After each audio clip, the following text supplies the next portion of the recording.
मनः पुष्पं पंचेन्द्रियैः हुताशनं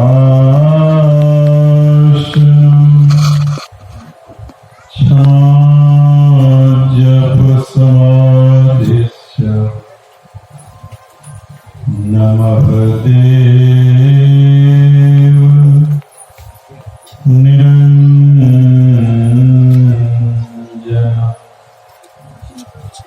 अखण्डमण्डलाकारं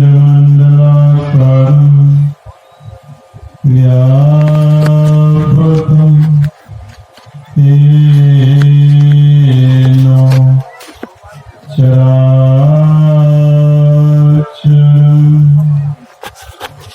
तत्पदं दर्शितं येन तस्मै श्री गुरुवे नमः। सर्वक्षण स्मरणीय आराध्य देव के श्री चरणों में कोटि शरणमन। आराध्य देव की हृदय अवतार संत शाही स्वामी जी महाराज के श्री चरणों में कोटि शरणमन। मंचस्थ पूज्य बाबा यत्र तत्र से एकत्र हुए पूज्य गुरुजन विद्वतजन सत्संग प्रेमी सज्जनों माताओं एवं भक्तिमती बहनों सबों की अंतःकरण में विराजमान परम पिता परमात्मा को नमन। सज्जनों धर्म प्रेमी महानुभावों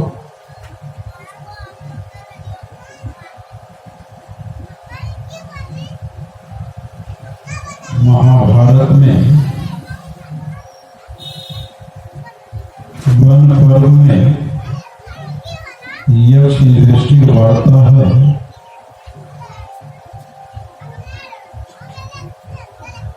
महाराज दृष्टि तो जुआ खेलने के लिए प्रेरित किया गया।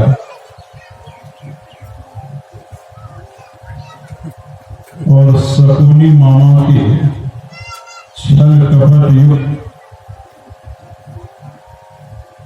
जुआ खेलने से महाराज युधिष्ठिर सब कुछ हार गए।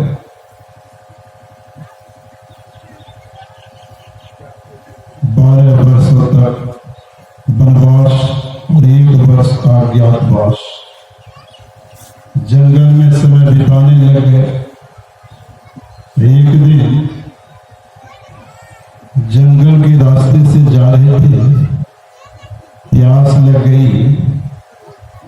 महाराज युधिष्ठिर ने सहदेव से कहा, भाई जल की व्यवस्था करो।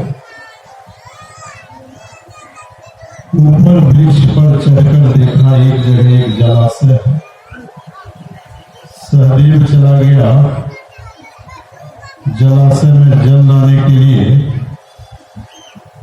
वह जल लेना चाहता ही था कि आवाज आई कि पहले मेरे प्रश्नों का उत्तर दे दो, फिर जल लेना, क्योंकि जल पर मेरा अधिकार है। सहदेव हठपूर्वक जल लेने लगा। वह तत्क्षण ही बेहोश हो गया। महाराज युधिष्ठिर ने देखा देर हो गई है, नकुल को भेजा। उसने ही वैसा भी किया, फिर भी बेहोश हो गए। एवं प्रकार से अर्जुन भीम भी गए, लेकिन वे जलाशय के प्राणी के वचन पर ध्यान नहीं दिया। बलपूर्वक जल लेने का प्रयास किया और सबके सब मूर्छित हो गए। अंत में जब महाराज युधिष्ठिर गए तो वहां पर देखा सभी भाइयों को अचेत अवस्था में। सोचा पहले जल ग्रहण कर लेता हूं। जल लेना ही चाहते थे, आवाज आई, जो हाल इन चारों भाइयों का हुआ है वही हाल तुम्हारा भी होगा। मेरे प्रश्नों का उत्तर दे दो, फिर जल पीना। महाराज युधिष्ठिर ने कहा, जब आपका इस पर अधिकार है तो बिना आपकी आज्ञा के मैं जल ग्रहण नहीं कर सकता। आपका प्रश्न क्या है उसका मैं उत्तर देने का प्रयास करूंगा। बहुत से प्रश्न पूछिए, सबों का उत्तर दे दिया महाराज युधिष्ठिर ने। अंत में 4 प्रश्न और पूछा। ओम मोदते किम आश्चर्यम कह पंथा काचो वार्तिका मम एतान चतुरः प्रश्नान् कथित्वा जलं पिबा। हे युधिष्ठिर जी, मेरे इन चारों प्रश्नों का उत्तर दे करके तुम जल पी लो। 4 प्रश्न क्या था? सुखी कौन है इस संसार में? सुखी कौन है? कौन आनंदित है? दूसरा प्रश्न, रास्ता क्या है? आश्चर्य क्या है? तीसरा प्रश्न, रास्ता क्या है? और चौथा प्रश्न, वार्ता क्या है? तो महाराज युधिष्ठिर ने जवाब दिया, पंचमे अग्नि षष्ठी वा साकं पचति स्वगृहे नादिनी व प्रवासी वारी चरण स्वमोदते। कहा, जो 5वें या 6ठे दिन भी अपने घर में साग पका करके क्यों न खाता, किसी का ऋणी नहीं है और वह अपने घर में रहता है, वही सुखी है। 5वें दिन भी अगर जिसको साग का भोजन मिल जाता है जो किसी के अधिकार में नहीं है, वही दुनिया में सुखी है। और दूसरा प्रश्न, किम आश्चर्यम, आश्चर्य क्या है? अग्नि भूतानि गच्छन्ति यमालयम् शेषा अस्थावरम् इच्छन्ति किम आश्चर्यं तम परः। कहा, हे वारीचर, हे जलाशय के यक्ष जी, आश्चर्य यह है कि संसार से प्रत्येक दिन यह जीव यमलोक को प्रस्थान कर रहे हैं। जो बचे हुए संसार में है उसके मन में है मैं यही रहूंगा, मैं यही रहूंगा। इससे बड़ा आश्चर्य क्या हो सकता है? विचार कीजिए, इस संसार से एक एक करके लोग जा रहे हैं। हमारे परदादा चले गए, दादा चले गए, हमारे बड़े भाई चले गए, पुत्र चले गए, सबके सब जा ही रहे हैं। जब हम लोग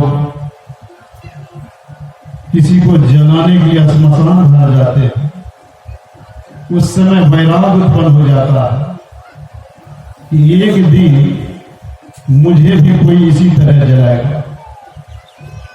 उस समय वैराग हो जाता है, लेकिन जब घर चले आते हैं तो वैराग समाप्त हो जाता है। लोग भूल जाते हैं कि हमें भी मरना है, हमें भी चिता की अग्नि में जलना है। लोग भूल जाते हैं, काम धंधों में भी भूल जाते हैं, पुनः वैसा ही। लेकिन जिस समय जलती हुई चिता को देखते हैं तो उस समय मन में होता है यह धन संपत्ति किस लिए, यह मकान किस लिए, यह जमीन जायदाद किस लिए। उस समय बैराग हो जाता है, लेकिन जब वहां से चले आते हैं तो बैराग समाप्त हो जाता है। लेकिन संत महात्माओं को यह ख्याल रहता है कि चिता की अग्नि में जलना पड़ेगा, ख्याल रहता है, वे भूलते नहीं हैं। नारायण स्वामी ने कहा, दो बातों को याद रख, जो चाहो कल्याण, नारायण एक मौत को दूजे श्री भगवान। मृत्यु निश्चित है और ईश्वर सत्य है, बाकी क्या है असत्य। मृत्यु निश्चित है, मरना है, लेकिन कब मरना है इसकी भी कोई गारंटी नहीं है। नहीं बालक नहीं यौवने, नहीं वृद्धि कछु बंध, वह अवसर नहीं जानिए, जब आए परे जमता। मरना तो है, लेकिन कब मरेंगे इसकी कोई गारंटी नहीं। नानक देव जी महाराज कहते हैं, कोई बचपन में ही मर जाते हैं, कोई युवावस्था में मर जाते हैं, किशोरावस्था में, कोई वृद्धावस्था में, सभी अवस्था में लोग मर जाते हैं। कोई गारंटी नहीं है। कोई तो मां के गर्भ से ही जमराज का फल उसके पल जाता है, इसकी कोई गारंटी नहीं है। मरना सबको है, लेकिन कब मरेंगे इसकी कोई गारंटी नहीं। लेकिन हम लोग भूले हुए, कब मरना है भूले हुए। एक दिन काल आता है, झपटा लगा करके ले जाता है, काम धंधों में अपने जीवन को बर्बाद करे, पद प्रतिष्ठा को पाकर के हम लोग इस संसार में गर्व से हम लोग इधर उधर घूमते हैं, परमात्मा को भूल करके संसार में दौड़ लगाते हैं। बाबा कबीर ने कहा, कबीर गर्व न कीजिए काल गहे करके, ना जाने कि तुम्हारी है क्या घर क्या परदेश। क्या गर्व करते हो,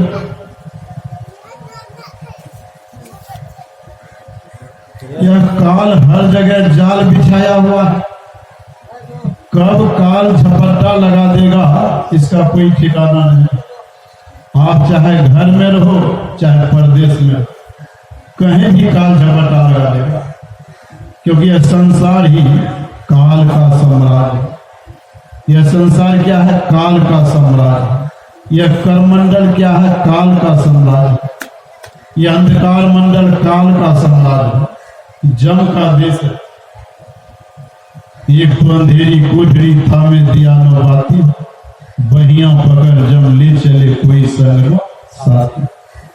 महर्षि संत सेवी परमानंद जी महाराज कहा करते थे, जब तक है तम तब तक है जम।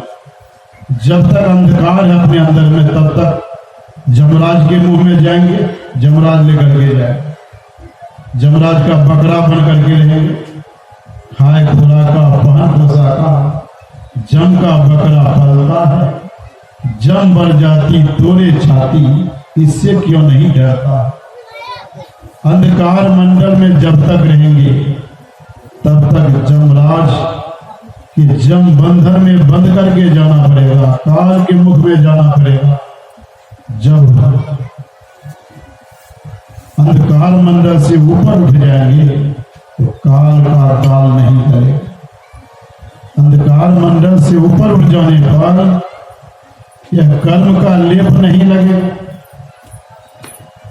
इसलिए संत महात्मा लोग कहते हैं, मरना सबको है, सभी संसार से मर करके चले जाए, लेकिन ख्याल कीजिए यह मरना नहीं है। बाबा कबीर कहते हैं, मरिए तो मरी जाए, छूट पड़ी जंजाल, ऐसी मरनी को मरे दिन में 100 मरिए। असली मरना नहीं हो रहा है। शरीर 5 हैं, स्थूल सूक्ष्म कारण महाकारण और केवल। साधारण मृत्यु में स्थूल शरीर छूट जाता है, लेकिन 4 शरीर रह जाता है, 3 जड़ शरीर और 1 चेतन शरीर। इस कारण से पुनः स्थूल शरीर धारण करना पड़ता है। जैसे वृक्ष का छटैया जब करते हैं तो पुनः पनका मार देता है, उसी प्रकार स्थूल शरीर जो छोड़ता है यह वृक्ष का छटैया फिर पनका मारेगा। इसलिए संत महात्मा लोग कहते हैं यह मरना नहीं, ये तो नकली मरना है। असली मरना कैसे होगा? तन में तिल 5 तन पारा, जा पाओ प्रभु सा। ब्रह्म ज्योति ब्रह्म ध्वनि को धरी रही ले चेतन आ रहा। ब्रह्म ज्योति और ब्रह्म नाद का सहारा लेना पड़ेगा 5 शरीर के परे जाने के लिए, 5 शरीर का परित्याग करने के लिए ब्रह्म ज्योति का सहारा, ब्रह्मनाद का सहारा लेना है। तब सार परमात्मा का दर्शन होगा, तब असली मरना हो। जा मरने से जग डरे,